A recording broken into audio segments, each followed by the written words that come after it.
दोस्तों, राजधानी दिल्ली से एक बार फिर एक बहुत ही शर्मसार करने वाली घटना सामने आ रही है। और इस घटना के मुताबिक दिल्ली में कक्षा 10वीं की एक छात्रा है जो कि अभी 16 साल की है। उसके साथ 3 लोगों ने कार में गैंग रेप किया है। बताया जा रहा है कि इसमें जो लड़की है वो 1-2 लोगों से पूर्व परिचित भी थी, लेकिन अभी जो हाल ही में स्टडीज हुई हैं उसके मुताबिक ये भी कहा जा रहा है कि इस प्रकार की जब घटनाएं होती हैं तो प्रायः उसमें जो आरोपित होता है वो पूर्व परिचित ही निकलता है, जिस पर परिवार के लोग या वो लड़की जो होती है वो ट्रस्ट करती है। और ऐसे ही लोग बाद में यूँ कहिए कि इंसान के रूप में भेड़िए साबित होते हैं। तो घटना की जो आउटलाइन है वो मैं आपको बता देता हूँ। घटना जो है बसंत विहार की है। आप यहाँ पर देख सकते हैं कि बसंत विहार से लेकर गाजियाबाद तक 44 किलोमीटर की दूरी उन्होंने कार में तय की है। और इसी कार में लड़की के साथ उन लोगों ने रेप और अननेचुरल सेक्स किया। तो विरोध करने पर नाबालिग से मारपीट भी की गई है। निश्चित रूप से यह एक बहुत ही घृणित और बहुत ही निंदित दुष्कर्म है जो कि भारतीय समाज में बिल्कुल भी स्वीकार्य नहीं है। अब यहाँ पर मामला जो है, अगर मॉब जैसे कि अगर ऐसे लोगों को जनता के सामने छोड़ दिया जाए तो शायद जनता ही उनकी जान ले ले, क्योंकि ऐसी जो विकृति है इसको भारतीय समाज बिल्कुल भी स्वीकार नहीं करता है। इस संबंध में जानकारी मिलने के बाद बसंत विहार पुलिस ने तुरंत एक्शन लेते हुए आरोपियों के खिलाफ आईपीसी की धारा 323, 354, 342, 376D, 377, 506, 363 और 6/8 पॉक्सो एक्ट के तहत केस दर्ज कर लिया है। तीनों को गिरफ्तार कर लिया गया है। तीनों आरोपियों की उम्र 23 साल, 25 साल और 35 साल बताई जा रही है। फिलहाल ये जो आरोपित हैं ये अपने किए की सज़ा तो ज़रूर पाएंगे, और वो भी ऐसी सज़ा पाएंगे जो कि और लोगों के लिए मिसाल रहेगी।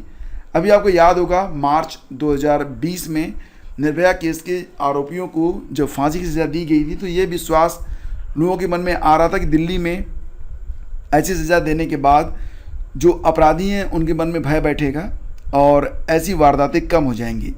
लेकिन उस फांसी के बाद, यानी निर्भया केस में जो आरोपित थे जिनको फांसी की सज़ा दी गई, तो उसके बाद भी पूरे भारत से लगभग हर स्टेट से और राजधानी दिल्ली में भी ऐसी कई घटनाएं फिर भी देखने को मिली। यानी कि ये जो मानसिक विकृतता होती है, ये जो मानसिक बीमारी है ऐसे लोगों की, वो ख़त्म नहीं हो रही है।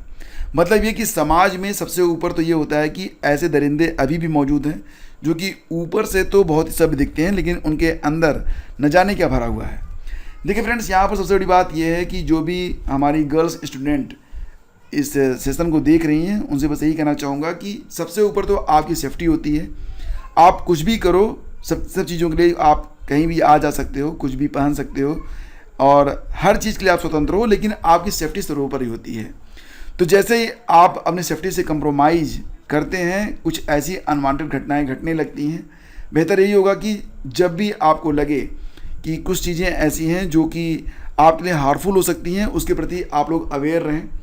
और जिन लोगों से सिर्फ आप यूं ही परिचित हैं, मतलब ये कि मतलब दूर दराज से जान पहचान है, कोई ब्लड रिलेशन आपका नहीं है, तो उनके साथ अगर संभव हो तो मतलब इस प्रकार की यात्रा करने से या उनकी गाड़ी में बैठने से या जो कुछ भी है, ये आपका जो सिक्स्थ सेंस होता है ना, छठी इंद्री, अगर वो खतरे का संकेत देती है तो ऐसे लोगों के साथ बिल्कुल भी नहीं जाना चाहिए।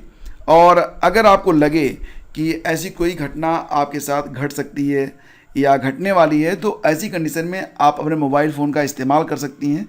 और उसमें भी कई सारे ऐप आजकल आ गए हैं। सबसे बड़ी बात यह है कि किसी भी परिचित को आप व्हाट्सएप पर मैसेज कर सकते हैं, गाड़ी का नंबर, अपनी लोकेशन। आजकल तो बहुत ही आसान हो गया है अपनी लोकेशन को भेजना।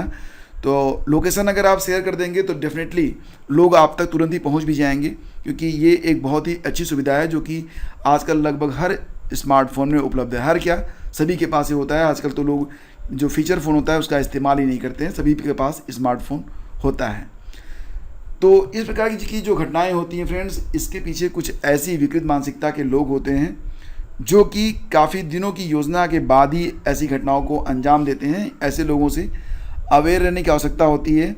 और सबसे बड़ी बात ये होती है कि हमें किसी भी ऐसे व्यक्ति पर इतना ट्रस्ट नहीं करना चाहिए कि उसको अपना सर्वस्व सौंप दें। मतलब ये कि बहुत ज़्यादा विश्वास करना भी घातक हो सकता है। तो अपने काम से काम रखें, बाकी जो सेफ्टी के रूल्स हैं वो आपको भी अच्छे तरीके से पता हैं। आपकी सुरक्षा सर्वोपरि है। अपनी सुरक्षा के लिए सभी जो समुचित साधन है उसका इस्तेमाल आप लोग करें। और इस प्रकार की जो घटनाएं होती हैं वो समाज पर एक बहुत ही बदनुमा धब्बा हैं और ऐसे लोगों को मिसाल बना देना चाहिए। कठिन से कठिन सज़ा मिलनी चाहिए, ताकि कहते हैं ना कि जो एक कड़ी सज़ा होती है वो कम से कम 100 में से 80 अपराधियों के मन में तो भय बैठा ही देती है। और बाकी जो बचते हैं 20% तो वो तो दरिंदे होते हैं, दरिंदों का कोई इलाज नहीं होता है। ऐसे लोगों को जो भी सज़ा मिलती है अदालत से उसका कड़ाई के साथ पालन होना चाहिए। तो फिलहाल फ्रेंड्स, ये थी एक छोटी सी एनालिसिस, और इस वीडियो का उद्देश्य मात्र इतना था कि जो गर्ल्स स्टूडेंट हैं उनकी सुरक्षा सर्वोपरि है और अपनी सुरक्षा को वो सबसे ऊपर रखें। बाकी you are free to take education, free to walk everywhere. Thank you so much, have a great day. Jai Hind.